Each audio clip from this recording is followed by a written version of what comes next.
நெஞ்சம் நிறைந்த பிரார்த்தனையும் வாழ்த்துக்களையும் நினைவுகளிலே பதிவிட்டு தொடங்குகிறேன். அமைதி நடவட்டும் அன்புக்குரியவர்களே, ஹெல்த் மேனேஜ்மெண்ட், உடல் நலன் மேலாண்மை அப்படி தலைப்புல இன்னைக்கு நாம 28வது வாரமாக பேசிக்கொண்டிருக்கிறோம். எப்பவுமே பிப்ரவரி மாதம் 28 நாட்கள் அல்லது 29, இது 28வது வாரம் பேசுகிறோம். 4 துணை தலைப்புகள்: அழகின் சிரிப்பு, ஆரோக்கியத்தின் அழைப்பு, மனதோடு பேசுவோம், இயற்கையோடு இணைவோம் என்ற 4 துணை தலைப்புகளில் நாம் தொடர்ந்து இன்றைக்கு 28வது வாரத்தை நாம் சந்தித்துக் கொண்டிருக்கிறோம். இந்த 28வது வாரத்தினுடைய செய்தி என்னன்னு சொன்னா, அழகின் சிரிப்புல நம்ம ஏற்கனவே என்ன பேசிட்டு இருந்தோம்னு சொன்னா, விரல்கள். இந்த விரல்களை பத்தி பேசிட்டே இருந்தோம். இப்படி இப்படி பண்ணுங்க, இதுல பலவிதமான வெற்றிகள் இருக்குதுன்னு சொன்னோம். அப்ப இயற்கை மருத்துவத்துல நம்மளுடைய பாரம்பரிய சித்த மருத்துவம், ஆயுர்வேதம், யுனானி போன்றவையெல்லாம் இந்திய மருத்துவம் பேர் வரக்கூடிய அந்த மருத்துவத்துல இதெல்லாம் 5 மூலப்பொருட்களை உடையதுன்னு சொல்லி பேசிட்டு இருந்தோம். இந்த 5 மூலப்பொருள் எதுக்காக ரா மெட்டீரியல்ஸ் அப்படின்னு சொன்னாக்க, இந்த உலகத்துல படைக்கப்பட்ட இந்த உலகத்துல என்னென்னலாம் இருக்குதோ அதெல்லாம் இந்த உடம்புக்குள்ளே இருக்குது. உடம்புக்குள்ள நல்லா இருக்குதோ அது இந்த உலகத்திலேயே இருக்குது. அண்டத்தில் உள்ளது பிண்டத்தில் உள்ளது அப்படின்ற ஒரு பொன்மொழி, ஒரு பழமொழி. இது மருத்துவம் சார்ந்த பழமொழி, நம்முடைய சித்த மருத்துவ பழமொழி. இதில் என்ன இருக்குது? நெருப்பு, காற்று, ஆகாயம், நிலம், நீர் அப்படின்ற 5 பொருட்கள் இந்த உலகத்திலேயே இருக்குது, உடம்புக்குள்ளேயே இருக்குது. உலகத்துல இருக்கக்கூடிய அளவுல ஆப்போசிட் டைரக்ஷன்ல நம்ம உடம்புக்குள்ள இருக்கிறதுக்கு ஆப்போசிட் டைரக்ஷன்ல இந்த உலகத்துல இருக்குது. இதுதான் இது ரெண்டும் தான் இம்பேலன்சிங் அண்ட் பேலன்சிங். இப்போ ஒரு உருண்டை, களிமண் உருண்டை ஒன்று செய்யறோம். அந்த களிமண் உருண்டையில ஒரு சின்ன பார்ட்டை கிள்ளி வச்சுட்டோம்னு வச்சுக்கலாம். அதான் நம்ம களிமண் உருண்டைன்றது பிரபஞ்சம். அதுல இருந்து ஒரு கிள்ளி வச்சுட்டோம். கிள்ளி வச்சுட்டு அதுல இதுல இருக்கிற மாதிரி இருக்குமா, இதுல சின்னதாக இருக்கும். சில விஷயங்கள் இது கூடுதலாக இருக்கும், சில விஷயங்கள் இதில் குறைவாக இருக்கும். சில விஷயங்கள் இதில் கூடுதலாக இருக்கும், சில விஷயங்கள் இதில் கூடுதலாக குறைவாக இருக்கும். இந்த 5 மூலப்பொருட்களுடைய செயல்பாடுகளின் ஒருங்கிணைப்பு தான் மனித உடலின் உயிரோடு சேர்ந்த வாழ்க்கை. இதுல ஏற்றத்தாழ்வுகள் ஏற்பட போகும்போது நோய்கள் ஏற்படுகிறது. இது சமநிலைக்கு வருகின்ற பொழுது ஆரோக்கியம் நடைபெறுகிறது, நீடிக்கிறது, நீண்ட ஆயுளை பெறுகிறது உடம்பு. உடம்புன்றது என்னன்னு சொன்னா, அது ஒரு வெஹிக்கிள், ஒரு வாகனம். உயிர் தான் நமக்கு சொந்தமானது. நாம ஒரு வாகனத்தில் பயணம் செய்கிறோம். அது மாதிரி தான் இந்த உடம்பு வச்சுக்கிட்டு நம்ம பயணம் செய்கிறோம். நம்ம என்னெல்லாம் நினைக்கிறோமோ, நம்ம நினைக்கிறது, நம்ம ஆசைப்படுவது எதுவெல்லாம் இருக்குதோ அது எல்லாத்தையும் செயல்படுவதற்கு இதன் மூலமா செய்யப்படுற இடத்துக்கு நம்ம போயிட்டு வரணும்னு சொன்னா, நமக்கு 2 வீலர் எடுக்கணும், சைக்கிள் எடுக்கணும், 2 வீலர் எடுக்கணும், கார் எடுக்கணும், அல்லது வேறு வாகனங்களை பயன்படுத்தணும், வாடகைக்கு எடுக்கணும். ரயில்ல, ஆட்டோவில், அதுக்கப்புறம் பஸ்ஸில், விமானத்தில், ஹெலிகாப்டரில், கப்பலில், இது மாதிரி எந்த வாகனத்தில் நாம் பயணம் செய்கிறோமோ அது நம்ம உடம்பு. நாம் அப்படின்றது இதுன்னா நம்முடைய உயிர். அது என்ன நினைக்குதோ அது எல்லாம் செயல்படுத்துவதற்கு ஏதாவது வேணும், ஒரு கருவி வேணும். அந்த கருவி தான் உடம்பு. இது சித்த மருத்துவ பழமொழியினுடைய அடிப்படைன்னு வச்சுக்கோங்களேன். அடுத்தது, இதுதான் சித்த மருத்துவ இன்னொரு பகுதி தான் யோகா. அதுல முத்திரைகள். இந்த வருடங்கள்ல ஒவ்வொன்றும் ஒவ்வொரு முத்திரையை நமக்கு அடையாளம் காட்டக்கூடியதாக இருக்குது. முத்திரைகளை பத்தி நம்ம அந்த யோகா படிக்கும்போது இப்பவே அதை பார்ப்போம். அக்கு பிரஷர்ல இது மாதிரி ஒவ்வொன்றும் இந்த முனைகள்லாம் ஒரு இடம், இது உள்பக்கம்லாம் வேற ஒரு இடம். அந்த மாதிரி விரல் முனைகள்லாம் சைனஸ் முனைகள். உள்ள அழுத்தி பார்த்தோம்னா வேறு வேறு இடங்களுக்கு போகக்கூடியது. கோல் இருக்கா இல்லையா, அது காது எப்படி, காது நரம்பு, கண் நரம்பு, அப்புறம் பாடியினுடைய எனர்ஜி சிஸ்டம், பூச்சிகள், குடல் பூச்சிகள் இருக்குதா அப்படின்னா அந்த விரல்கள் முறைகள்லையே நம்ம பார்க்க முடியும். சரி, இது ஒரு பார்ட்டு. இதுக்கப்புறமா அக்குபங்சரை பொறுத்த வரைக்கும் நம்ம இதனுடைய எப்படி நம்ம பார்க்குறோம்னு சொன்னாக்க, இப்போ எலிமெண்ட் இதே மூலப்பொருட்களை வந்து கொஞ்சம் வித்தியாசமா வந்து இது ஃபயர் எலிமெண்ட், இது ஏர் எலிமெண்ட், இது வந்து நம்ம ஸ்பேஸ், அதாவது ஆகாயம் சொல்றதுக்கு பதிலாக இது மரம், இது காற்றுன்னு சொல்றதுக்கு பதிலாக உலோகம், நெருப்புன்னு சொல்றதுக்கு பதிலாக நெருப்பு தான், இது மண்ணுன்னு சொல்றதுக்கு பதிலாக வந்து மண்ணு தான், இது வந்து நீர் தான். இது இந்த மாதிரி அதுல வந்து இந்த மாதிரியான விஷயங்களை வந்து நாம வந்து பேர் தான் மாறி இருக்குது. செயல்பாடுகளும் அதனுடைய சிந்தனை அவர்கள் அந்த காலத்துல ஏற்படுத்தப்பட்ட இந்த தத்துவங்கள் இருக்கு இல்லைங்களா, இந்த தத்துவ ஞானிகள் இந்த காலத்துல ஏற்படுத்துறாங்களே, அது எத்தனை வருஷம்னு யாருக்கும் தெரியாது. 5000 வருஷமா, 10,000 வருஷமா, 50,000 வருஷமா, 5 கோடி வருஷமான்றது தெரியாது. ஆனா சிந்தனைகள் ஒன்றுதான். பாரதியார் சொல்ற மாதிரி 30 கோடி முகமுடையால் உயிர் மொயம்புல ஒன்றுடையாள், செப்புமொழி 18 அவள் சிந்தையில் ஒன்றுடையாள்னு சொல்லி, இந்தியாவுடைய மொழிகள்ல வந்து அப்ப 18 மொழிகள் பேசுறோம் நம்ம. ஆனா நம்ம எல்லாரும் சிந்தனையில வந்து ஒரே சிந்தனை உடையவர்களாக தான் நாம் இருக்கிறோம்னு சொல்லிட்டு சுப்பிரமணிய பாரதியார் சொல்றாரு. அந்த மாதிரி செப்புமொழி 18 சிந்தையில் ஒன்றுடையாள்.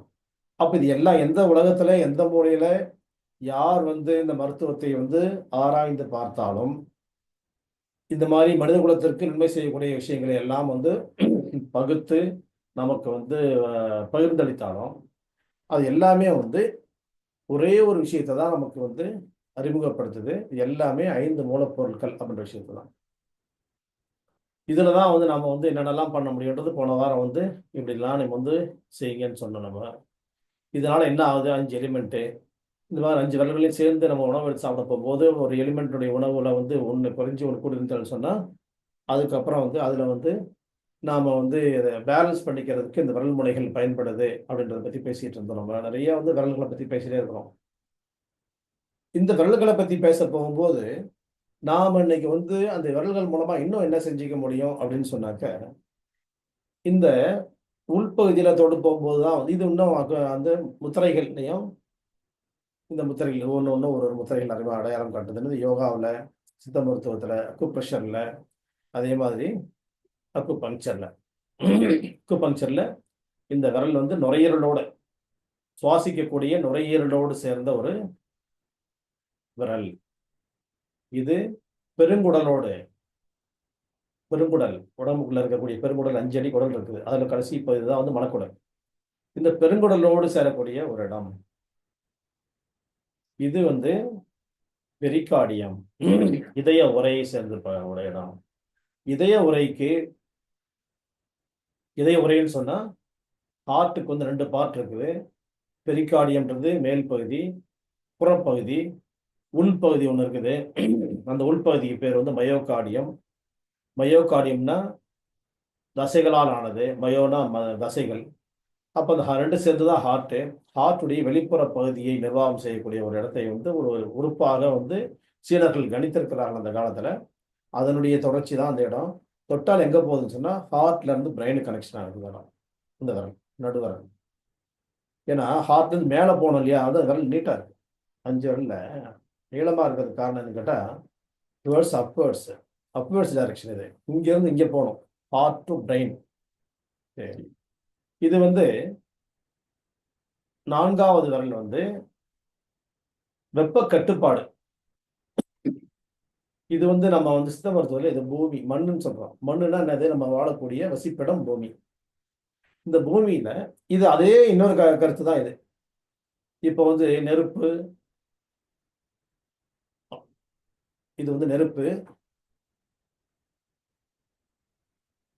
இது வந்து ஆகாயம், இது வந்து இது வந்து காற்று, இது ஆகாயம், நிலம், இது நீர். இந்த நிலம் அப்படின்ற ஒரு விஷயம் வந்து எதுக்கு வெப்ப கட்டுப்பாடுன்ற பகுதியாக அவங்க யோசிச்சு பார்த்துக்கிறாங்க சீனர்கள் அப்படின்னு சொன்னாக்க, நாம் வசிப்பிடம் பூமி, அது பூமி எதை சேர்ந்தது? மண்ணை சேர்ந்தது. இந்த மண்ணை வந்து மண்ணும் கெடுக்கக்கூடாது, நெருப்பும் கெடுக்கக்கூடாது, காற்றும் கெடுக்கக்கூடாது, ஆகாயமும் கெடுக்கக்கூடாது, நீரும் கெடுக்கக்கூடாது. அது எல்லாமே வந்து சேர்ந்து இந்த மண்ணுக்கு பயனளிக்கக்கூடியதா இருக்கணும். அப்ப மண்ணுக்கு பயனளித்தால் அது மனிதனுக்கு பயன்படக்கூடியதா இருக்கும். அப்படிப்பட்ட ஒரு செய்தியை அவங்க யோசிச்சிருக்கிறாங்க. அப்ப இது வந்து வெப்ப கட்டுப்பாடு அப்படின்றத அவங்க சொல்றாங்க. வெப்ப கட்டுப்பாடுனா என்னது? எது வந்து உரசினாலும் வந்து வெப்பம் ஏற்படும். ஒன்றோடு ஒன்று தொடுதல், இணைதல், உரசுதல் அப்படின்ற விஷயம் வந்துட்டாலே அங்க என்ன ஆகும்னாக்க ஹீட் ப்ரொடியூஸ் ஆகும். இப்ப பேசுறோம். பேச போகும்போது அங்க என்ன ப்ரொடியூஸ் ஆகி ஸ்பீச் வருது அப்படின்னு சொன்னா ஹீட் ப்ரொடியூஸ் ஆகி ஸ்பீச் வருது. இப்போ சுவாசிக்கிறோம், நம்ம உள்ள காத்து இழுத்துறோம். வெளியோட போகும்போது எப்படி வருது? அந்த காத்து உள்ள போய் மோதி, அலை மோதி அங்க தேவையில்லாதெல்லாம் எடுத்துக்கிட்டு வெளியே வரும்போது சூடான காற்றாக, வெப்ப காற்றாக தான் வெளிப்படுது. நடந்து போறோம், கால்கள்ல வந்து ஜில்லிட்ட கால்கள் தொட்டு பார்த்தோம்னு சொன்னா அங்க வெப்பம் ஏற்படுகிறது. நம்ம யோசிக்கிறோம், யோசிக்க யோசிக்க ரொம்ப தேவையில்லாதெல்லாம் நம்ம யோசிச்சு மண்டையில போட்டு உள்ள ஏத்தி, மண்டைக்குள்ள நிறைய கோடானு கோடி பேரை ஏத்தி வச்சுட்டு உட்கார்ந்துருந்தோம்னு சொன்னாக்க, அங்க என்ன ஆகுது? தலை சூடாகி விடுது. இது வாட்டர் டேங்க் நமக்கு. இது குளிர்ச்சியா இருக்கணும், கூலா இருக்கணும். ஆனா நம்ம வந்து சூடேத்தி சூடேத்தி இந்த இடத்துல வந்து சூடாக்கி கொண்டோம். அப்படி இருக்க போகும்போது, இந்த எலிமெண்ட்டுகள்ல வந்து நாம வந்து இதை எப்படி பேலன்ஸ் பண்ணிக்கிறது? அன்னைக்கே சொன்னேன். நபிகள் நாயகம் வந்து அந்த விரல் 5 விரல்லயும் வந்து சாப்பிட்டோம்னா, அந்த 5 விரலையும் வந்து நீங்க சுவைச்சு சாப்பிடுங்கன்னு சொன்னாங்க. அப்படின்னா, இந்த 5 எலிமெண்ட்ல இம்பேலன்ஸ் இருந்தா, இந்த விரல்கள் மூலமாக இந்த எனர்ஜி வந்து சப்ளை ஆயிடும். யூனிவர்ஸ்ல இருந்து விரல்கள் மூலமா எனர்ஜி கலெக்ட் ஆகுதுன்னு சொல்லி, அவங்க அப்படி சொல்லிக் குடுக்காம, இப்படி சொல்லிக் குடுக்காங்கன்னு நம்ம சொன்னோம் நம்ம. அதே மாதிரி இந்த விரல்கள்ல வந்து அவ்வளவு அற்புதங்களும் விரல் முனைகள் தான் வைக்கப்பட்டிருக்கின்றது. எமர்ஜென்சி பாயிண்ட்ஸ் எல்லாமே இதுக்கு விரல் முனைகள்ல தான் அக்குபஞ்சர் பாயிண்ட்ஸா இருக்குது. மத்த வந்து சாதாரணமான புள்ளிகள்லாம் வந்து உடம்புக்குள்ள தான் இருக்குது. ஆனா எமர்ஜென்சி பாயிண்ட் எல்லாமே விரல் முனைகள்ல தான் இருக்குன்றது போன வாரம் பார்த்தோம். இந்த உள்பகுதி எல்லாம் பார்த்தோம் இல்லையா? இப்போ நாம என்ன செய்யறோம்? இந்த நகத்தினுடைய வெளிப்பகுதி இருக்கு இல்லையா? அந்த 4 விரல்கள் இதை உரச போறோம். உரசினால் என்ன நடக்கும்? நகத்தோடு நகம் மோதுகிறது. காற்றோடு காற்று மோதுகிறது. காற்றோடு மரம் மோதுகிறது. நெருப்போடு காற்று மோதுகிறது. மரத்தோடு நீர் மோதுகிறது. நீரோடு நிலம் மோதுகிறது. நிலத்தோடு நெருப்பு மோதுகிறது. நிலத்தோடு காற்று மோதுகிறது. எது மோதினாலும் என்ன ஆகும்? அங்கே வெப்பம் உருவாகும். வெப்பம் உருவாக போகும்போது இப்போ இந்த உள்ள இருக்கக்கூடிய வந்து இதெல்லாம் வந்து எல்லாம் இந்த முடி கொட்டி போச்சுன்னு வச்சுங்களேன். ஓவர் ஹீட் ஆகி கொட்டி போச்சு. இதை வந்து எப்படி பேலன்ஸ் பண்ணணும் அப்படின்றதுல வந்து இந்த நகங்களை வந்து நம்ம உரச போகும்போது நகங்கள் உரசிக்கொண்டால் அனல் உருவாகும். அப்ப இது என்ன அனல் உருவாகுதுன்னா ஹீட் ப்ரொடியூஸ் ஆகுது. ஃப்ரீஸ் ஆன இடம்லாம் ஓப்பன் ஆகுது. இப்போ பயிர் வளரணும்னா அதுக்கு சூரிய வெப்பம் தேவைப்படுது. இப்போ அதே மாதிரி மயிர் வளரணும் அப்படின்னு சொன்னாலும் இந்த சூடு தேவைப்படுகிறது. எப்படி வெப்ப கட்டுப்பாடு நிலத்திற்கு தேவைப்படுகிறதுன்னு நம்ம பேசணுமோ இந்த விரலையும் வந்து வெப்ப கட்டுப்பாடாக சீனர்கள் பார்த்திருக்கிறார்கள். இது நிலம் சார்ந்ததாக தமிழர்களும் இந்தியர்களும் பார்த்திருக்கிறார்கள். அப்ப இது ரெண்டும் ஒண்ணுதான். அது நிலத்தை பார்க்க செய்தி, இது நிலத்தை பாதுகாக்கும் செய்தி. ரெண்டும் ஒண்ணுதான். நான் நிலத்தை வந்து நான் வச்சிருக்கிறேன் அப்படின்னு சொல்ற விஷயம் ஒண்ணு.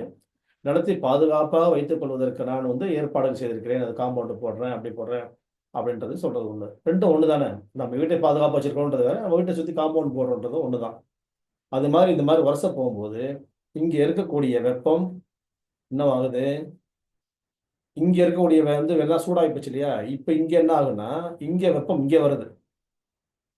இங்க வந்த உடனே எங்க இருக்க வெப்பமும் எங்க வந்து சேருது? விரல் முனைகளுக்கு வந்து சேருது. விரல் முனைகளுக்கு வந்து சேர்ந்த என்ன அர்த்தம்? உடம்புக்குள்ள இருக்கிற எல்லா ஆர்கனுக்கும் வெப்பம் ப்ரொடியூஸ் ஆகி உள்ள போயிட்டு இருக்குது. அப்ப எங்க இருக்கிற வெப்பம் குறையும்? உச்சியில் இருக்கிற வெப்பம் குறையும். அங்க வந்து கூல் ஆகும். இது என்ன வாட்டர் டேங்க் நமக்கு. டேங்க் எப்பவுமே மேலே வச்சிருப்பாங்க இல்லையா?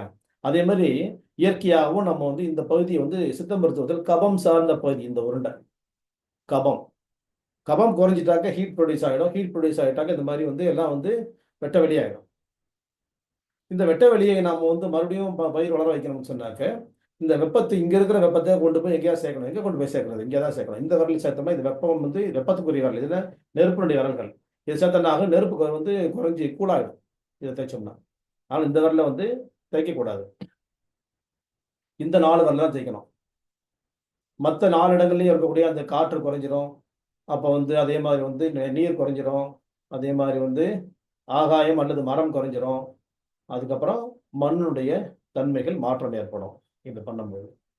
ஆக என்ன நடக்குங்கன்னா ஹீட் வந்து இந்த இடத்துல இந்த விரல்கள்லாம் ஹீட் ப்ரொடியூஸ் ஆகுது. இங்கே ஹீட் இங்கே வந்துச்சுன்னா இங்கே என்ன இருக்கும்? இங்கே இருந்த ஹீட் இங்கே இறங்கிடுச்சுன்னு சொன்னால் எல்லாம் உள்ளுக்கு வந்து இன்டர்னலாக வந்து ரீடைரக்ஷன் தான். இங்கே கூல் ஆகிடும். கூல் ஆச்சுன்னு சொன்னாக்க இயற்கையான இந்த வெப்பம் மென்மையாக கொடுக்கும். எப்படி வந்து குளிர் காற்றில் இதமான வெப்பம் நமக்கு வந்து எப்படி லைட்டாக வந்து மெழுகுவர்த்தி வெப்பம் கூட லேசாக நமக்கு வந்து இதை கதகதப்பை ஏற்படுத்துதோ, ஹீட்டர் போடும்போது எப்படி கதகதப்பை ஏற்படுத்துதோ, இது அந்த சுடுதண்ணில் குளிக்கும் போது எப்படி இதமாக இருக்குதோ, அந்த மாதிரி லேசான வெப்பத்தை கொடுக்கும். அதிகப்படியாக தலை வந்து குளிர்ச்சி அடையும். குளிர்ச்சி அடைக்கும் போது முடி பலமில்லாத முடிகள் கொட்டும். முதல்ல ஏற்கனவே கொட்டினது இல்லாமல் இன்னும் கொட்டுமா? ஆமாம் கொட்டும். கொட்டுச்சுனாக்கா என்ன அர்த்தம்னா இது கொட்டினா இது தேய்ச்சா கொட்டுதுன்னு அர்த்தம் கிடையாது. பலமிழந்த முடிகள்லாம் கொட்டுது. பலம் அங்கே வந்து புது முடி வந்து வளர்வதற்கான வழிகளை ஏற்படுத்தி தருகிறது.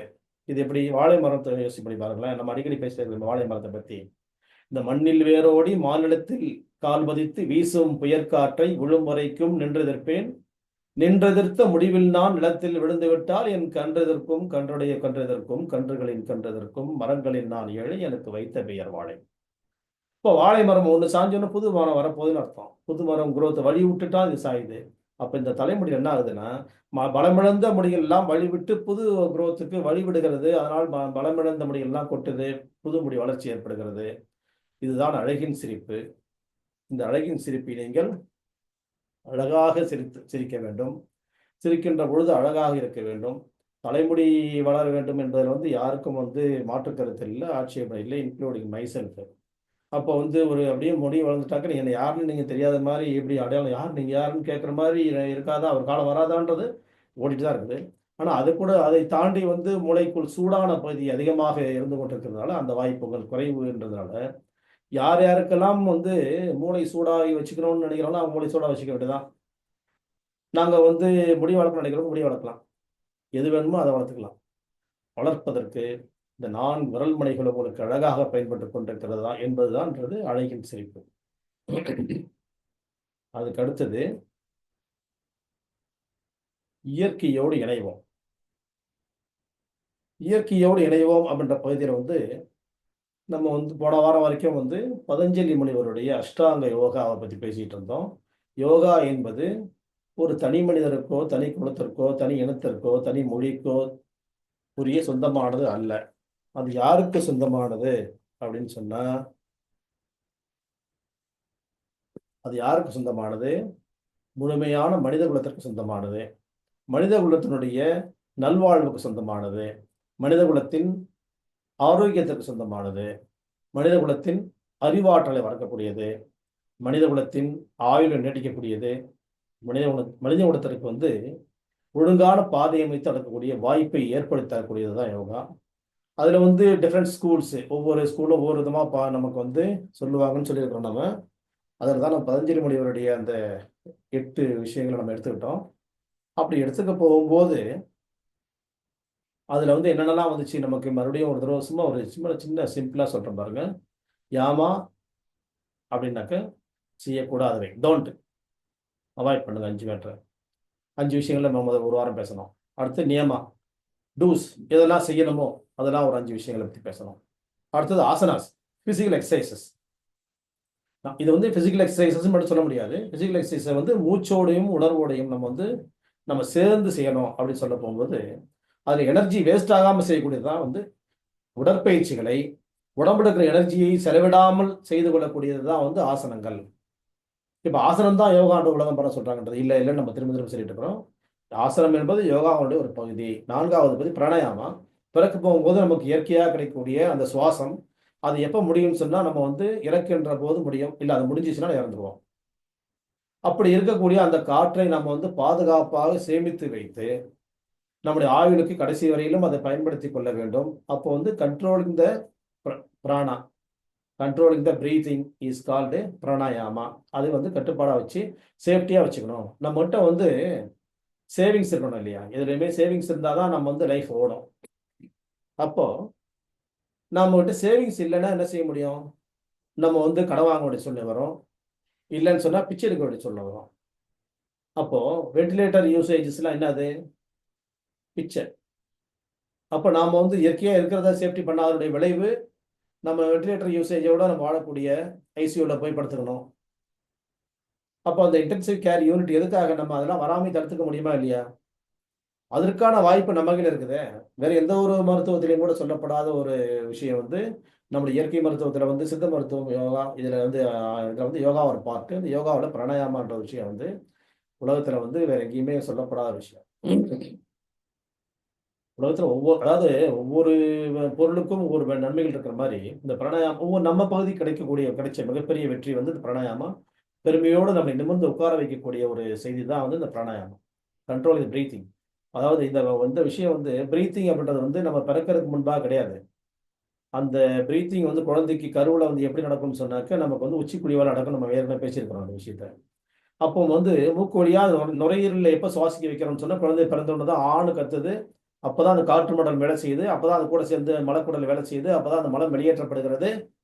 அதன் காரணமாக அந்த உடல் ஆரோக்கியமான இந்த குழந்தை அழுதா தான், மலம் கழிச்சா தான் இது ஆரோக்கியமான குழந்தை இந்த உலகத்தில் வாழறது வந்து ஆரோக்கிய தகுதியுடைய குழந்தையாக இது பிறந்திருக்குதுன்றது எல்லாராலையும் நம்பப்படுகிறது. அப்படி இல்லன்னு சொன்னா, இந்த ஆரோக்கியம் குறைவா இருக்குது இந்த குழந்தைக்கு. இது வந்து இன்குபேட்டர்ல வைக்கணும். அப்புறம் வந்து ட்ரீட்மெண்ட்ல குடுக்கணும். இது வந்து பொழைக்குமா, பொழைக்காதா, பொழைச்சாச்சுன்னா பிரெயின் நல்லா ஃபங்ஷன் ஆகுமா, ஆகாதா, ஸ்பைன் கார்டு ஒர்க் பண்ணுமா, அப்புறம் கை, கால் வேலை செய்யுமா, பேசாதா, பேசுமா, பேசாதா, கண் தொறக்குமா, தொறக்காதா, பார்வை கிடைக்குமா, கிடைக்காதா, காது கேட்குமா, கேட்காதா, இப்படின்ற மாரி பல்வேறு செய்திகள் அடுக்கடுக்காக வந்து நமக்கு வந்து முன்னாளைக்கு வந்து நின்னு நம்ம கேள்வி கேட்போம். நின்னு நம்மள கேள்வி கேட்பாங்க. அப்போ இந்த சுவாசம் மட்டும் ஒழுங்கா இருந்துச்சு. பிறந்தோடனே குழந்தை ஆண் கத்துச்சுன்னு சொன்னா, சுவாசம் ஒழுங்கா வந்துரும். அது மலக்குடலும் சேர்ந்து வேலை செஞ்சிரும். அப்படிப்பட்ட ஒரு வாய்ப்பு வந்து இந்த பிராணாயாமாவின் மூலமாக நம்ம கண்ட்ரோலிங் த பிரீத்திங் நாம வந்து அந்த சேஃப்டி பண்ணி வச்சுக்கணும். கிடைக்காத ஒரு பொருள் கிடைக்குது. இலவசமா கிடைக்குது. அதை எப்படி நம்ம பாதுகாப்பா வச்சுக்கணும்? இலவசமாக கிடைப்பதையெல்லாம் நாம் வந்து நம்ம என்ன பண்ணிட்டோம்? உதாசீனப்படுத்தி விட்டோம். அத வந்து சேஃப்டி பண்ணி வைக்கிறதுக்கு தவறி விட்டோம்னு சொன்னாக்க, எதிர்காலத்தில நாம் வந்து அதுக்கான விலை குடுத்து வாங்கணும். அப்போ வந்து ஒரு ஐசியூல படுத்து ஒரு நாள் படுத்தோம்னா எவ்வளோ செலவாகுது? அந்த விலைய நம்ம குடுக்காம இருக்கணும்னா, நம்ம பிரீத்திங் டெக்னிக்க நம்ம வந்து அடாப்ட் பண்ணிக்கணும். அப்படின்றது இந்த இடத்துல 4வது பகுதி. அடுத்தது பிரத்யேகாரா. பிரத்யேகாரான்னு சொன்னாக்க வந்து என்னன்னு சொன்னா, நாம வந்து 5வது பகுதி பிரத்யேகாரா. இந்த பிரத்யேகாரான்றது வித்ட்ராயல். சுத்தி நான் அன்னைக்கே சொன்னேன். சுத்தி ஒரு கூட்டமா எல்லாரும் ஒவ்வொருத்தரும் ஒரு கதை பேசிட்டு உட்கார்ந்துட்டு போகும்போது, நம்ம நடுவுல வந்து படுத்து தூங்குங்கன்னு சொன்னா தூங்க முடியுமா? அப்ப நமக்குள்ள வந்து பலவிதமான செய்திகள் உள்ள ஓடிட்டே இருந்துச்சுன்னு சொன்னா, நம்ம வந்து எப்படிதான் நம்ம வந்து இன்னைக்கு காலையில நடந்தது, இன்னைக்கு மத்தியானம் நடந்தது, சாயந்தரம் நடந்தது, இப்ப நடந்தது, நாளைக்கு நடக்க போறது, நேத்து நடந்தது, முந்தா நடந்தது, அவன் பேசுனது, இது நடந்தது, இப்படி இப்படி இப்படி இப்படின்னு உள்ள எல்லாத்தையும் மொய் மொய் மொய் மொய் மொய்ன்னு ஒரு கொசு கூட்டங்கள், ஒரு கூட்டத்த கொசுவ அப்படியே அள்ளி மூளைக்குள்ள விட்டுட்டு நம்ம பாட்டுல தூங்குனா எப்படி தூங்க முடியும்? அப்ப வித்ட்ராயல் இதெல்லாம் விட்டு வெளிய வந்துருங்க. நடக்கிறது நடந்தே தீரும். அப்ப எது நடந்தது? அது நன்றாக நடந்தது. இது நடக்கிறதோ நன்றாக நடக்கிறது. இது நடக்கவிருக்கிறதோ நன்றாக நடக்கவிருக்கிறது. இது இன்னும் 12 சென்டென்ஸ் இருக்கு. இது இன்னொரு நாளைக்கு இத பத்தி பேசுவாங்க. இது வந்து இந்த மாதிரி வந்து நாம வந்து வித்ட்ராயல் எல்லாத்தையுமே வந்து ஈஸியா எடுக்க பார்க்குறோம் அப்படின்னு சொன்னாக்க, நம்ம வெற்றி அடைஞ்சிடலாம். எல்லாத்தையுமே ஒரு கடினமா பார்த்தோம்னு சொன்னா, நம்மளால ஒண்ணும் செய்ய முடியாது. நம்ம எல்லாத்துக்கும் மேல ஒரு சக்தி இருக்குது. ஆண்டவன்னு ஒருத்தர் இருக்கிறான். அவன்ட்ட ஒப்படைச்சிடணும். அத அவன்ட்ட ஒப்படைக்க வேண்டியது அவன்ட்ட ஒப்படைச்சிடணும். அதே மாரி நாம கையில வச்சுக்க வேண்டியது நம்ம கையில வச்சுக்கணும். நம்ம வீட்ல உள்ள மற்ற உறுப்பினர்கள்ட்ட ஒப்படைக்க வேண்டியது உறுப்பினர்கள்ட்ட ஒப்படைக்கணும். அதே மாரி வேலைய வந்து வேலையோட முடிச்சுட்டு வீட்டுக்கு வரணும். வீட்டுக்கு வந்ததுக்கப்புறம் வேலைய தூக்கிட்டு வந்து மூலையில போகக்கூடாது. அப்ப அந்த மூளை வந்து வேலை செய்யும்ன்னு சொன்னாக்க, அந்த ஆரோக்கியத்த நாமளே நம்ம கெடுத்துக்கிறோம். அவ்வளோதான். அதே மாரி வீட்டு விஷயத்த தூக்கிட்டு வேலைக்கு போகக்கூடாது. தூக்கிட்டு அங்க போய் உட்காந்துட்டு, இப்படி உட்காந்துட்டு வீட்ட பத்தி யோசிச்சோம்னா, அது நடக்காது. அதே மாரி நமக்கு வந்து நம்ம ரிலாக்சேஷன் வேணும். அந்த இடத்துக்குள்ள போயிட்டு வரணும். சரி இப்ப வித்ட்ராயல் அப்படின்னு சொன்னா எல்லாத்த விட்டும் வெளிய வரணும். எனக்கு ஒண்ணும் தேவையில்ல. எது நடந்தாலும் வந்து என்னால பேலன்ஸ் பண்ணிக்க முடியும். எல்லாத்துக்கும் ஒரு ஆண்டவன் இருக்கிறான். அவன் பார்த்துக்க போறான். நம்ம என்னத்துக்கு பெரிய டென்ஷன் ஆயிட்டு இருக்கணும். நாம என்ன இந்த லீடரா எப்பவுமே? நம்ம பார்த்துட்டே இருக்கிறதுக்கு. நாம் வந்து ஒரு பார்ட்டரா ஒரு ஒரு பார்ட்டா இருப்போம். ஒரு உறுப்பினரா இருப்போம். யாராவது பார்த்துக்கிட்டோம். அப்படின்ற மாரி வித்ட்ரா பண்ண நம்ம கத்துக்கணும் நம்ம. அதுக்காக பொறுப்பில்லாம இருக்கிறது இல்ல இந்த இடம். அது வித்தியாசத்த வந்து சரியா புரிஞ்சுக்கணும். அது புரிய வைக்கிற நேரம் இல்ல. ஆனா வந்து அந்த எல்லாத்தையும் விட்டு நம்ம வந்து விடுதலை பெற்று வெளிய வந்தோம்னு சொன்னா, நமக்கு வந்து லைட்டா இருக்கும். கனம் குறைஞ்சிரும். மூளையின் கனம் குறைஞ்சிருச்சுன்னு சொன்னா, இந்த பிரத்யேகாரா என்பது நம்ம வந்து ஆகாரா அப்படின்னா உணவு. கண்ணுக்கு பார்க்கிறதெல்லாம் கண்ணுக்கு ஆகாரம். மூக்குல வந்து என்னென்னலாம் ஸ்மெல் பண்றோமோ, அதெல்லாம் மூக்குக்கு ஆகாரம். வாயில எதெல்லாம் சாப்பிடுறோமோ, டேஸ்ட் பண்றோமோ, அதெல்லாம் வாய்க்கு ஆகாரம். காதுல எதெல்லாம் கேட்கின்றோமோ, அது காதுக்கு ஆகாரம். பிரத்யேகாரா. அது ஆகாரத்தை விட்டு விட்டு வாங்க. சும்மா பொழுதுக்கும் போட்டே இருக்க வேணாம். கண்ணுக்கு, காதுக்கு, மூக்குக்கு, வாய்க்கு அப்படின்றது தான் பிரத்யேகாரா. இதை விட எப்படி ஈஸியா புரிய முடியும்னு தெரியல. இது ரொம்ப சிம்பிள் மேட்டர் தான். இது பெரிய பெரிய வந்து யோகிகள், மகான்கள், சித்தர்கள், அப்படி வேதாந்திகள் இவங்க தான் வந்து சொல்லிக் குடுத்து நம்ம கத்துக்கணும்னு கிடையாது. நமக்கு எல்லாம் நமக்கு உள்ளேயே அந்த ரொம்ப சிம்பிளா இருக்கிற விஷயம். இத விட்டு வெளிய வர்றதுக்கு தெரியலன்னு சொன்னா, அந்த கைட் பண்றதுக்கு அந்த நேரத்துக்கு யாரையாவது தேவைப்படும்போது அத அவங்கள பயன்படுத்திட்டு வெளிய வந்துரணும். அதுக்கப்புறம்லாம் வந்து எப்பவுமே ஊன்றுகோலோடயே நம்ம வாழ்க்கை நடத்த முடியாது. அத விட்டு பிடிச்சிட்டு வந்துட்டு, நம்ம பார்த்துட்டு வெளியே வந்துடணும். அதுக்கு அடுத்தது வந்து இந்த ஆறாவது விஷயம் வந்து கான்சென்ட்ரேஷன். இப்போ எல்லாம் வெளியே வந்துச்சுன்னு சொன்னா எது தேவையோ அது மட்டும் உள்ள நிற்கணும். அப்போ அது வந்து என்ன பண்ணும்? கான்சென்ட்ரேஷன் கொண்டு வரும் நமக்கு. நம்ம வந்து ஒரு விஷயத்துல கவனம் செலுத்தணும்னா நம்ம ஒழுங்கா இருக்கோம். அப்போ அந்த இடத்துல எப்படி பிளான் பண்ணணும், எப்படி அதை வந்து திட்டமிட்டு நம்ம வெற்றி அடையணும். பிளானிங் அண்ட் எக்ஸிகியூஷன் ரெண்டும் தான் வந்து வெற்றிக்கான ரெண்டு வழிகள். ஒன்று பிளான் பண்ணாம வந்து ஒரு விஷயத்தை எக்ஸிக்யூட் பண்ணாலும் தோத்துருவோம். நம்ம அதே மாதிரி பிளான் பண்ணி வச்சுக்கிட்டு அதை வந்து ஆரம்பிக்காமே உட்கார்ந்தாலும் வாழ்க்கையில ஜெயிக்க முடியாது. அப்ப ரெண்டுமே ரெண்டு பார்ட். ஒரு விஷயத்தை வந்து எடுத்தோம்னு சொன்னாக்க பிளானிங் அண்ட் எக்ஸிகியூஷன். இன்னைக்கு வந்து பிரியாணி ஆக்கணும்ன்றது வந்து நமக்கு வந்து பிளானிங்.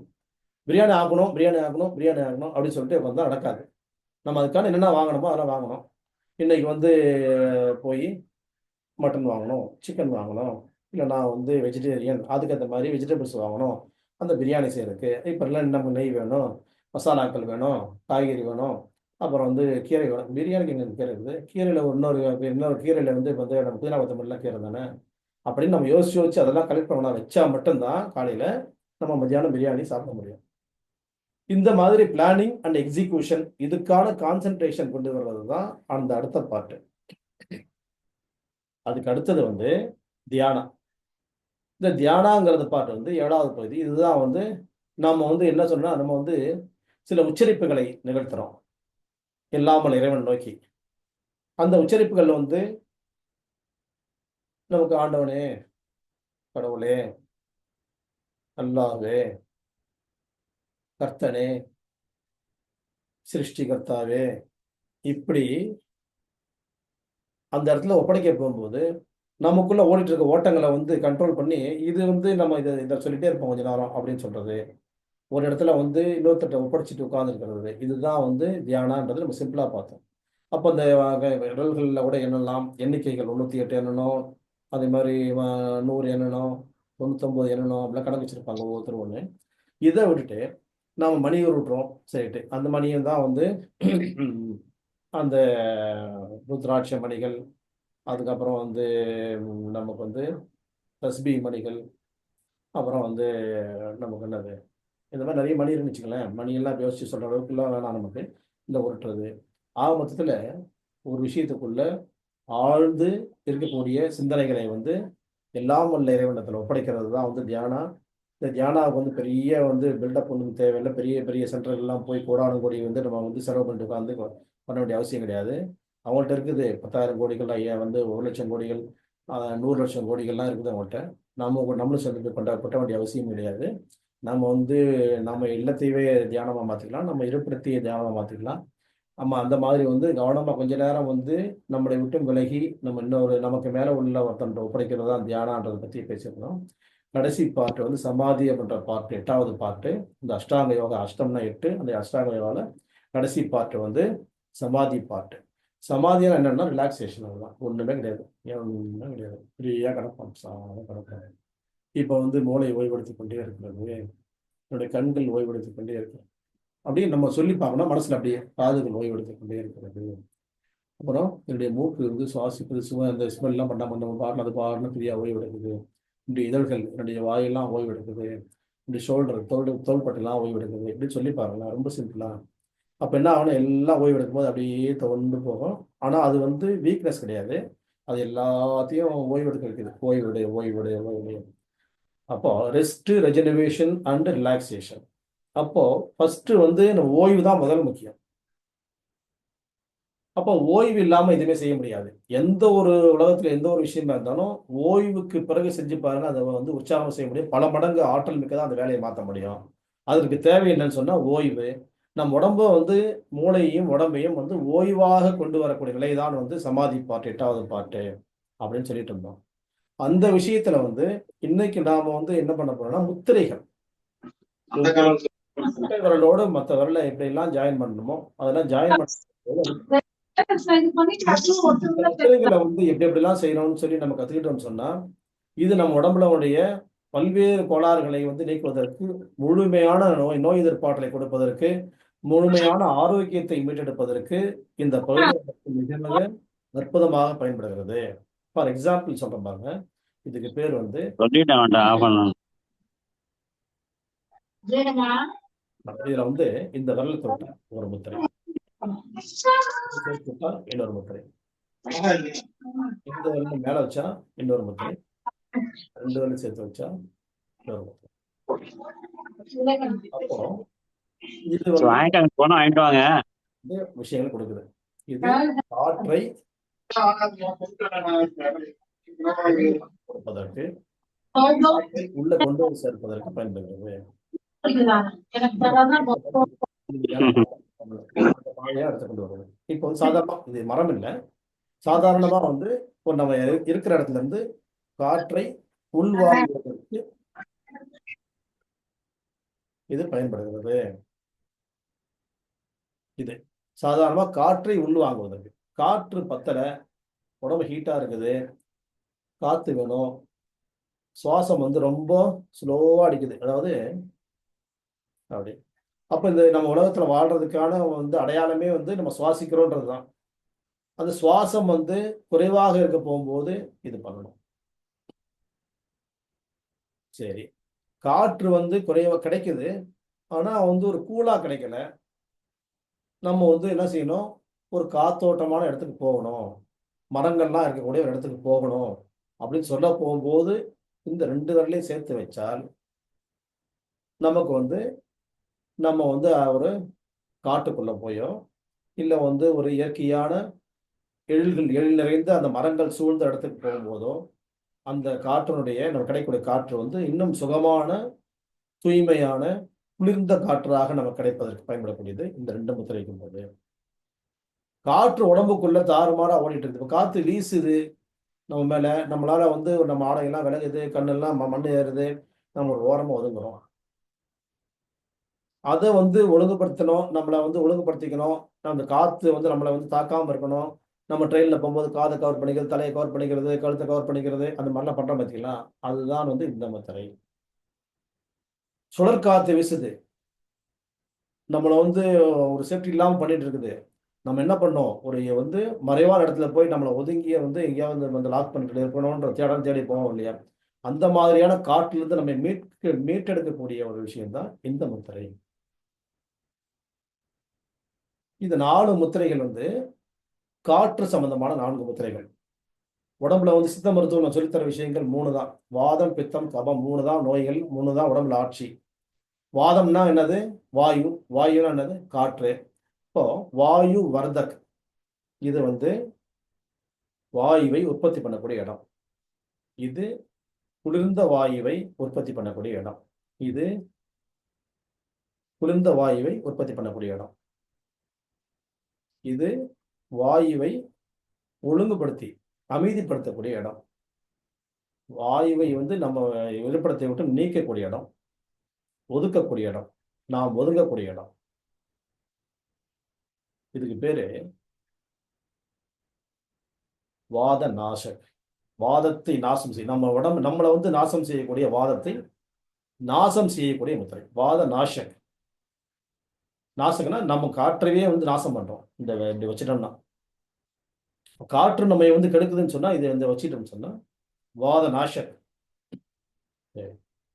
இது வாத ஷமக். வாத ஷமக்னா என்னது? Regulate the prana, destroy the prana, regulate the prana. இது ஒழுங்குபடுத்தி தருவது. இப்போ இங்க பத்தல இங்க இருக்கும், அந்த மாதிரி உடம்புல இங்க பத்தல இங்க இருக்கும். அப்ப இங்க இருக்கிறத எடுத்து இங்க கொடுக்கணும், இங்க இருக்கிறத எடுத்து இங்க கொடுக்கணும், இங்க இருக்கிறத எடுத்து காலை கொடுக்கணும் அப்படின்ட்டு ஒழுங்குபடுத்தி ரெகுலேட் த வாதா பிராணா. இது இது காற்று உற்பத்தி. வாத ஷமக், வாத வர்தக். வாத வர்தக் அப்படின்னா என்னது? காற்றை நாம் உற்பத்தி செய்து கொள்கிறோம். உட்காந்து ஒரு ஓயோ எடுத்து ஓரமா உட்காந்து காற்றை சுவாசிக்கிறோம். சும்மா சாதாரணமா இப்படி காற்றை சுவாசிக்கிறது தான் வாத வர்தக். சரி, இப்படி வச்சோம்னு சொன்னா என்ன ஆகுது? வாத காரக். காரக்னா காஸ். வாதத்தை எங்க காற்றை எங்க உற்பத்தி பண்றாலும் அங்கே தேடி போறது, மரம் தேடி போவது. அதான் இதனுடைய அர்த்தம். இப்போ இதுக்கு வந்து இன்னொரு, அதாவது இந்த வாழ்வியல் ரீதியான ஒரு சில விஷயங்கள்லாம் சொல்றாங்க. இந்த முத்திரையை வைக்க போகும்போது நமக்கு வந்து செல்வங்கள் பெருகுதுன்னு சொல்றாங்க. பெருகலாம். ஏன்னு சொன்னா நாம வந்து ஹீட்டா இருக்க போகும்போது நமக்கு எதுவுமே கண்ணு முன் புரியாது இல்லையா? கூலா இருந்தோம்னா நமக்கு வந்து எல்லாமே புரியும். அப்போ அந்த காற்றை வந்து நம்ம வந்து பலமான காற்று நம்ம வந்து செயல்படுவதற்கு வாகனம், நம்ம உயிர் செயல்படுவதற்கு வாகனம் தான் உடம்பு. அந்த வாகனத்துக்கு வந்து பெட்ரோல் நிரப்புறோம். அப்போ கேஸ் ஃபில்அப் பண்றோம். அந்த கேஸை ஃபில்அப் பண்ணி கேஸ் இதுக்கு போய் நம்ம வந்து ஸ்டேஷனுக்கு போயிட்டு கேஸ் ஃபில்அப் பண்றோம். பெட்ரோல் பங்க் போய் ஃபில்அப் பண்றோம் இல்லையா? அந்த மாதிரி தேடி போய் ஃபில்அப் பண்ற இடம் தான் இது. அப்போ இது நம்ம வந்து ஒரு இடத்துக்கு போய் நம்ம வந்து ஒரு பொருள் வாங்குறதுக்கு போறோம். ஒரு வந்து கோல்டு வாங்க போறோம், பணம் வாங்க போறோம்னு சொன்னா அது இதுக்கு வந்து அர்த்தம் இருக்குதா இல்லையா? அதனுடைய அர்த்தத்துல தான் வந்து இது வந்து குபேர முத்திரை. இதை வச்சுட்டாக்க செல்வங்கள் வளரும்னு சொல்றாங்க. அதுல ஒன்றும் மாற்று கருத்து நம்ம யோசிக்க வேண்டிய வேலையே கிடையாது. ஏன்னு சொன்னா உங்களை வந்து உழைக்க வைக்கிற இடம் இது. உட்கார்ந்துட்டு நீ வந்து என்னால முடியாது, மூச்சு அப்படியே வந்து போயிட முடியாதுன்னு நினைக்க போகும்போது இதை வச்சோம்னா நம்ம ஒண்ணு வந்து தூண்டு இந்த போ அப்படின்னு சொல்ல வைக்கும். காத்தடிச்சா என்ன போகும்? நகரும் இல்லையா? ஊதுனா தூசியே நகருது. நாமும் அதே மாதிரி பலமா காத்தடிக்கும் நகருவோம். நம்ம நகர வைக்கக்கூடிய இடம் இது. இப்படி இந்த மாதிரி விஷயங்களை புரிஞ்சுதான் அது மாதிரி என்ன பண்ணிருக்காங்கன்னா, இப்படி செஞ்சா அப்படி ஆகும், அப்படி செஞ்சா அப்படி ஆகும்லாம் சொல்லி வைக்கிறது. அவங்க என்ன பண்றாங்கன்னா, இது அதுக்காக வந்து அப்படியே வந்து நம்ம பெருசா வந்து கோல்டு கொட்ட போகுதுன்னு நினைச்சிட்டு இருக்க வேண்டிய அவசியம் இல்லை. நாம வந்து நம்ம செயல்பட வைக்கிறது. நீ சும்மா உட்காந்துருக்கிற, தூங்கிட்டு இருக்கிற, அப்போ வந்து நீ டைம் வேஸ்ட் பண்ணிட்டு இருக்கிற. அப்போ வந்து அந்த தூக்கத்துக்கு அடுத்து நீ வந்து என்ன பண்ற? நீ உழைக்க ஆரம்பி. நல்ல பொழுதையெல்லாம் தூங்கி கெடுத்தவர்கள் நாட்டை கெடுத்ததோடு தானும் கெட்டார். சிலர் அல்லும் பகலும் திரு கல்லா இருந்து விட்டு அதிர்ஷ்டம் இல்லை என்று அரட்டிக் கொண்டார். பிழித்துக் கொண்டோரெல்லாம் பிழைத்துக் கொண்டார். அந்த மாதிரி பாட்டு கல்யாண சுந்தரம். இது மாதிரி இந்த பாட்டு நிறைய போயிட்டே இருக்கும். இந்த மாதிரி சொன்னோம்னா எல்லாத்துக்கும் நம்ம பேச முடியாது இல்லையா? அப்ப அந்த மாதிரி இந்த முத்திரைகள்ல இந்த ஒரு நாளை ஒரு 2 விரலுக்குள்ள வாயுவை எப்படி ஒழுங்குபடுத்துவதுன்ற 4 முத்திரைகள். இந்த மாதிரி வந்து ஒவ்வொன்றுக்கும் எது எதுக்கு எப்படி பண்ணணும், எப்படி பண்ணணும், எப்படி பண்ணணும்னு தேட தேட தேட நம் உடம்புக்குள்ள நோய்களை எல்லாம் வந்து முத்திரைகள் மூலமாக நாம் நீக்கிக் கொள்ளலாம் அப்படின்றது தான் வந்து இன்றைக்கு வந்து ஆரோக்கியத்தின் அழைப்பு. சாரி, இயற்கையோட இணைவோம். ஆரோக்கியத்தின் அழைப்பு. இந்த ஆரோக்கியத்தின் அழைப்புல நாம வந்து நம்ம என்ன பேசிட்டு இருக்கிறோம் ஏற்கனவே அப்படின்னு சொன்னா, எப்படியெல்லாம் நம்ம ஆரோக்கியத்தை பத்தி பக்கவாதத்தை பத்தி தான் பேசிட்டு இருக்கிறோம். ஒவ்வொரு வாரமும் வந்து பக்கவாதம் தான் வந்து வந்து போயிட்டு இருக்குது. இன்னைக்கு வந்து 8வது வாரமாக பக்கவாதம் வந்துட்டு இருக்குது. போன வாரம் வந்து பக்கவாதத்தை பத்தி பேசிட்டு இருக்கும்போது, இன்னும் வந்து எதெல்லாம் பக்கவாதத்தை வராமல் தடுப்பதற்கு என்னென்ன செய்யலாம்? எது வந்து பக்கவாதம் வர வைக்குதுன்றத பத்தி நம்ம அடுத்த வாரம் பேசலாம் அப்படின்னு சொல்றத பத்தி நம்ம பேசிட்டு இருந்தோம். அதே மாதிரி பக்கவாதம் வராமல் தடுக்கக்கூடிய ஆயுதங்கள்லாம் நமக்கு எது எது அப்படின்னு சொன்னா, நம்ம வந்து எப்பவுமே வந்து எப்படி இருந்தோமோ அப்படி இயற்கையோடு நம்ம வந்து அந்த வாழ்க்கையை அமைக்காம விட்டதனுடைய விளைவு தான் இன்றைக்கு பக்கவாதம் மாதிரியானவைகள் இருக்கு. சரி, பக்கவாதம் வருவதற்கான காரணம் என்ன அப்படின்னு சொன்னாக்க, பொதுவா வந்து நம்முடைய உடம்பு வந்து உணவால் தான் ஆனது. உணவு சாப்பிடாத எந்த ஒரு உயிரினத்தையும் நான் படைக்கவில்லை திருமறை. அப்போ வந்து இந்த உணவு தான் உள்ள போகுது இல்லையா? உள்ள போய் தங்கக்கூடிய உணவுகள் என்ன ஆகுதுன்னு சொன்னா, நம்ம உழைப்பின்மையோ அல்லது வந்து தேவையில்லாத சிந்தனைகள் வந்து மூளைக்கு நம்ம நிறைய வேலை கொடுத்ததுனால என்ன ஆகுதுன்னா, அந்த உணவுகள் வந்து செரிமான குறைவு ஏற்படுது. செரிமான குறைவு ஏற்பட போகும்போது ஒவ்வொரு உறுப்புகளாக, ஒவ்வொரு அவயங்களாக என்ன பண்ணுது? கெட்டுக்கிட்டே வருது. ஒவ்வொரு அவயங்களாக கெட்டுட்டே வரப்போகும்போது, இது எங்க இந்த அந்த டிஸ்டர்பன்ஸ் ஏற்படுது அப்படின்னு சொன்னாக்கா, தசைகள்ல சின்ன சின்ன அதாவது தசைகள்ன்றது என்னது? ஒரு சேர் அள்ளி பூசணும் அந்த தசை. அப்போ ஒரு ஒரு மண்ணுலயும் டிஸ்டர்பன்ஸ் ஏற்படுது. அந்த தசை மண்டலத்துல டிஷ்யூஸ்க்கு முன்னாடி வந்து செல்கள். இப்போ இந்த அதான் செல்கள் தான் வந்து பேசிக் அணு. அந்த அடிப்படையான ஒரு அணு நம்ம உடம்புல இருக்குதுன்னா, அதுதான் வந்து ஒரு மண்ண எடுத்தா தெரியும். ஒத்த மண்ணு அதான் ஒரு செல். அது வந்து டேமேஜ் ஆகுது. என்ன எதனால டேமேஜ் ஆகுது? உள்ள போயி உணவு தங்குவதால் டேமேஜ் ஆகுது ஃபர்ஸ்ட் மேட்ரு. அதே மாரி உள்ள போயி உணர்வு தங்குவதால் டேமேஜ் ஆகுது. அப்ப என்ன அர்த்தம்? இத எப்படி ஒரு சிங்கிள் வேர்ட்ல புரிஞ்சுக்கணும்னா, தங்குவதால். அங்க போய் ஸ்டே ஸ்டே பண்றதுனால தான் வருது. எது உள்ள போதோ, அது ஸ்டே பண்ணிட்டாக்க, அதுதான் நம்முடைய உடம்ப வந்து செயலிழக்க வைக்கிறது. ஸ்டன் ஆக்கிடுது அப்படியே. அப்படியே அங்கேயே நில்லு, போகாதன்னு சொல்லுது. இப்போ அசைவற்ற நிலை. பக்கவாதம்னா என்னது? அசைவற்ற நிலை. இந்த விரல் பக்கவாதம், இந்த விரல்ல வாதம் வந்துட்டாக்க விரல் அசையாது. முடியலையா? 5 விரல்ல வாதம் இந்த விரல்கள் வராது. மணிக்கட்டு வாதம் வந்துட்டா மணிக்கட்டு அசையாது. வாதம் வந்துட்டா கை அசையாது, கை விழுந்துரும். கண்ணுல வந்து அதே மாதிரி வாதம் வந்துட்டா கண்ணு மூடாது, அப்படி திறந்தபடியே இருக்கும். வாயில வாதம் வந்துட்டா ஸ்பீச் வராது, நாக்கு மடிஞ்சிடும். அதே மாதிரி இடுப்புகளை செயல்படாமல் போச்சுன்னா 2 காலம் போயிடும். இதுக்கான அடையாளமா சொல்லிருக்கோம். மறுத்து போறது, அப்புறம் கூசுறது, வந்து தசைகளில் வலிக்கிறது, அப்புறம் நிறைய விஷயங்கள் நம்ம பேசிட்டோம். அதெல்லாம் காரணங்கள் என்னென்ன அறிகுறிகள்லாம் பேசியாச்சு. இப்போ வந்து தடுப்பதற்கான ஆயுதங்கள் தான் நம்ம பார்த்துட்டு இருக்கிறோம். அப்போ உள்ள போய் எது தங்குதோ அதுதான் வாதத்தை ஏற்படுகிறது. அப்போ காத்துன்றது எப்படி இருக்கணும்? காற்று மூவிங்லேயே தான் இருக்கணும். அப்படியே காற்று வந்து காற்றோட்டம், அதுக்கு பேரே வந்து காற்றோட்டம். காற்று மூவிங்லேயே இருக்கணும். மூவ் ஆகாத ஒரே இடத்துல காற்று நின்று போச்சுன்னு சொன்னால் அது வந்து அங்கே ஏற்படக்கூடிய டிப்ரெஷன் என்ன ஆகும்னா அந்த உறுப்பை அப்படியே டேமேஜ் பண்ணிடும். சரி, உணர்வுகள்ல அது மாதிரி உணர்வு கிளாஸ் போயிருந்ததுனால உட்காந்துக்கிறேன். எதெல்லாம் கிளாஸ் நீண்ட காலமாக உள்ள தங்கி இருக்குதோ, ஒரு விஷயம் நம்ம மூளையை விட்டு போகலை அப்படின்னு சொன்னால் அது வாதத்தை ஏற்படுத்தும். அது என்ன விஷயமா இருந்தாலும் சரி, நம்ம ஒரு விஷயத்தை எதிர்பார்த்திருப்போம். நாம வந்து ஒரு டாக்டர் ஆகணும் அப்படின்னு எதிர்பார்த்திருப்போம். நாம் என்ன பண்ணுவோம்னா ஒரு மளிகை கடை வச்சுக்க வேலை பார்த்துட்டு இருப்போம். மளிகை கடை கூட வச்சிருக்க மாட்டோம், மளிகை கடை வேலை பார்க்கணும். என்னுடைய கவனம் வந்து நான் டாக்டர் ஆகணும்னு தான் நினைச்சேன், நான் டாக்டர் ஆகணும் தான் நினைச்சேன்னு சொல்லி வாழ்நாள் பூரா வந்து பார்த்துட்டே இருக்கிறனால தான் மளிகை கடையில் கூட வேலை செய்யக்கூடிய வாய்ப்பு அவருக்கு அதுதான் கிடைச்சது. மளிகை கடை வச்சு நிர்வாகம் பண்ணக்கூடிய வாய்ப்பு கூட அவருக்கு இல்லை. அதுக்கு காரணம் வந்து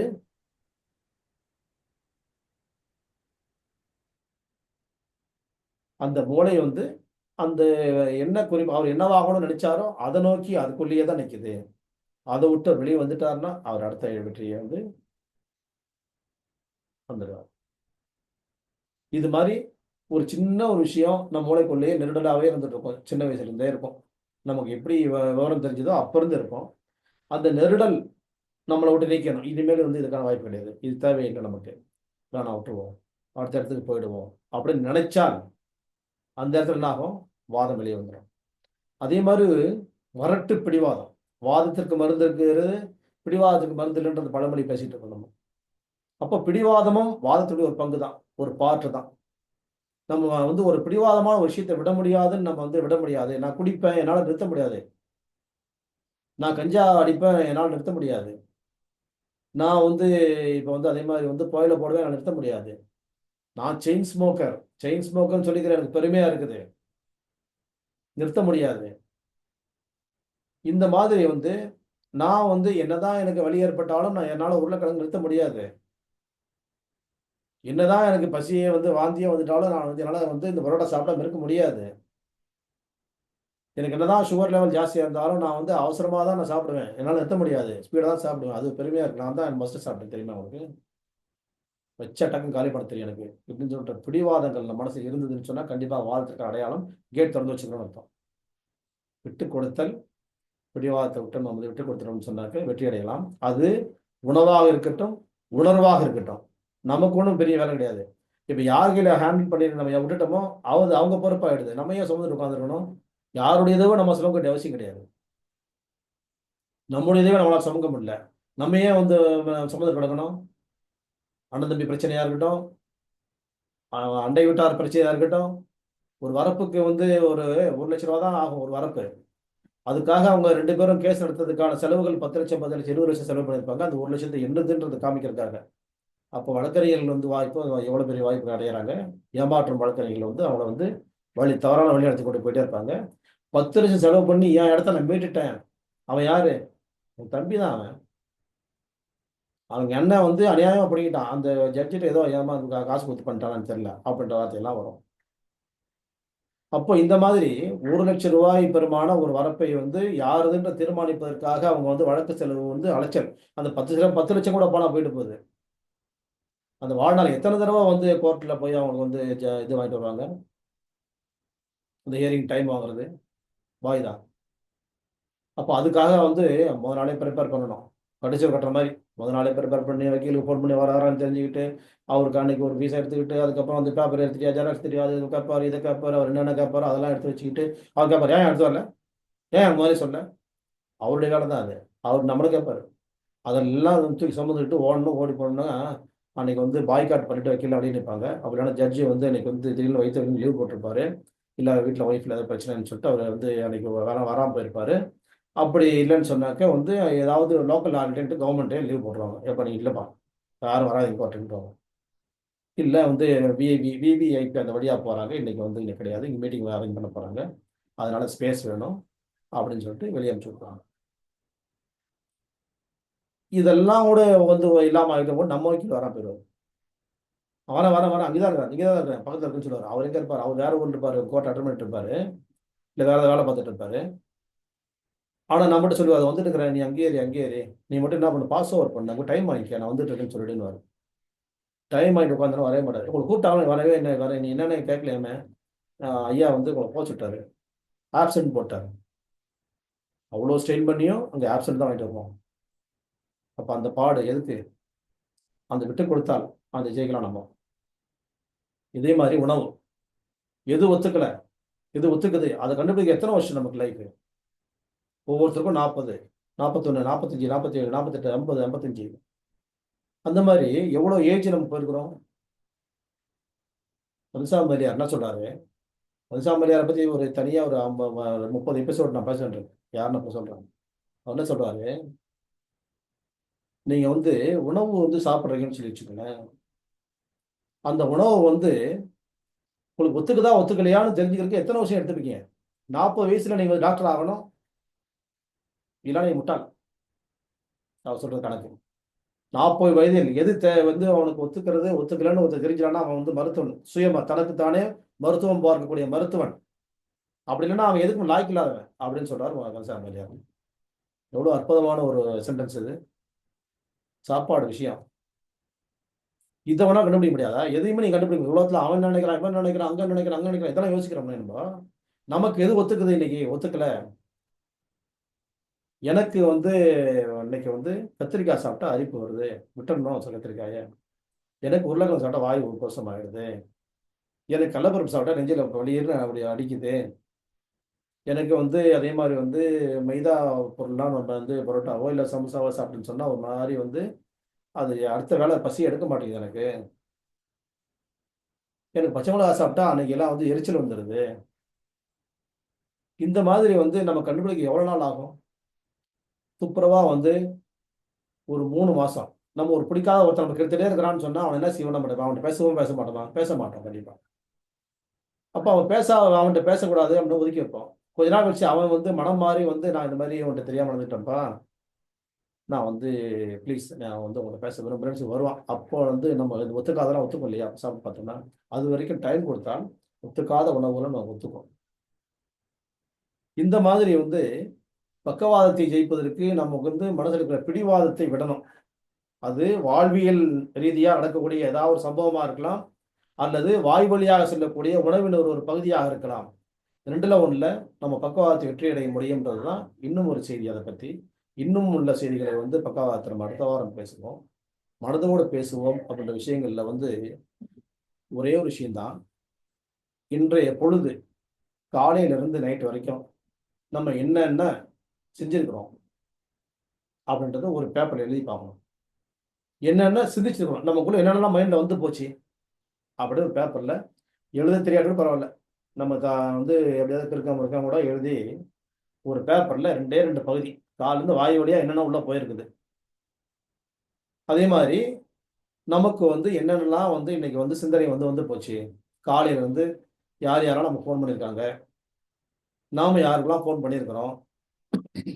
இன்னைக்கு வேலைக்காரமா வந்தாங்க, பால்காரன் வந்தான், அதுக்கப்புறம் வந்து துணி துவைக்கிறவங்க வந்தாங்க, அதுக்கப்புறம் வந்து கார்பரேஷன் வந்து குப்பை எடுக்கிறவங்க வந்தாங்க அப்படின்றத இல்லை எழுதுங்க. கண்டிப்பாக ஒன்றும் இல்லை, தப்பு இல்லை, எழுதுங்க. அதே மாதிரி உங்களுக்கு வர இன்கமிங் கால்ஸ் எல்லாம் ஒரு லிஸ்ட்டு, அதில் அதே லிஸ்ட்டில் அவுட் கோயிங் நீங்கள் யாருக்கெல்லாம் பேசியிருக்கிறீங்க, யார்கிட்டெல்லாம் பேசியிருக்கீங்க, அது ஒரு லிஸ்ட்டு. எல்லாமே திருப்பி திருப்பி ஒரே லிஸ்ட்டில் தான் எல்லாத்தையும் எடுக்கணும். நம்ம சாப்பிட்டது, நம்ம யார்கிட்ட பேசுறது, நம்ம யாரை சந்திச்சது, இதெல்லாம் தாண்டி யாராவது மைண்டில் வந்து போயிருப்பாங்க. அவங்க யாரு, அது என்ன ஆச்சு அப்படி நினச்சிருப்போம். அது என்ன ஆச்சுன்னு என்ன நிகழ்ச்சி அது, அந்த நிகழ்ச்சியும் எழுதுவாங்க. இதெல்லாம் எழுதி பார்த்தீங்கன்னா நைட் படுக்க போகும்போது 10 நிமிஷம் இந்த விஷயத்தை எழுதி பார்க்கணும். எழுதி பார்த்தால் இன்னைக்கு எவ்வளோ நேரம் மொபைலில் வந்து யூசேஜ் பண்ணியிருக்கிறோம், இன்டர்நெட் எவ்வளோ நாள் யூஸ் பண்ணியிருக்கிறோம். அப்போ வந்து அதில் வந்து நம்ம வந்து பார்த்துட்டே வந்தோம்னு சொன்னால் இதில் வந்து என்ன பண்ணுங்க, 2 மார்க் பண்ணணும். ஒன்று டிக்கு இல்லை இன்ட்டு. எது உங்களுக்கு தேவையில்லைங்களா டிக் பண்ணி பாருங்க, எது தேவையில்லைங்களா இன்ட்டு பண்ணி பாருங்க. இது மாதிரி பார்க்க போகும்போது தேவையானதை விட தேவையற்றது அதிகமாக இருக்கும். அது கண்டிப்பாக எல்லாருக்குமே அப்படிதான் இருக்கும். தேவை இனிமேல் வந்து இதை பற்றி இதை யோசிக்கக்கூடாது, இதை அலோவ் பண்ணக்கூடாது, இதை அவ்வளோ விடக்கூடாது, இது வந்தாங்கன்னா அவர்கிட்ட பேச்சு அளவோட பேசணும், இவங்கள்ட்ட வந்து நம்ம வந்து இதெல்லாம் வந்து சொல்லக்கூடாது, இதெல்லாம் நம்ம சாப்பிடக்கூடாது, இதெல்லாம் செய்யக்கூடாது, இவங்களை பற்றி நமக்கு இது தேவையில்லாமல் செஞ்சுருக்கோம் அதுக்கப்புறம் இப்படின்னு நம்ம வந்து ஒரே ஒரு நாள் நீங்கள் யோசிச்சு பாருங்க, உங்களுடைய வாழ்வியல் திருப்புமுனை ஏற்படும். இந்த மாதிரி திருப்புமுனை ஏற்படுச்சுன்னு சொன்னால் உங்களுடைய ஆரோக்கியம் அழகாக மீட்கப்படும், உங்களோட ஆயுள் நீட்டிக்கப்படும், அழகான வாழ்க்கையாக, அழகின் செழிப்போடு வாழக்கூடிய வாழ்க்கையை நாம் வாழ்வதற்கான வாய்ப்பை இந்த வகுப்பு நிச்சயமாக ஏற்படுத்தும் என்று நம்புகிறேன். கிடைத்த வாய்ப்புகள் எல்லாம் ஆசிரியர் பெருமக்களுடையது. அவர்களுக்கான பிரார்த்தனையோடு நிறைவு செய்கின்றேன். நன்றி என்பதற்குரியவர்கள்.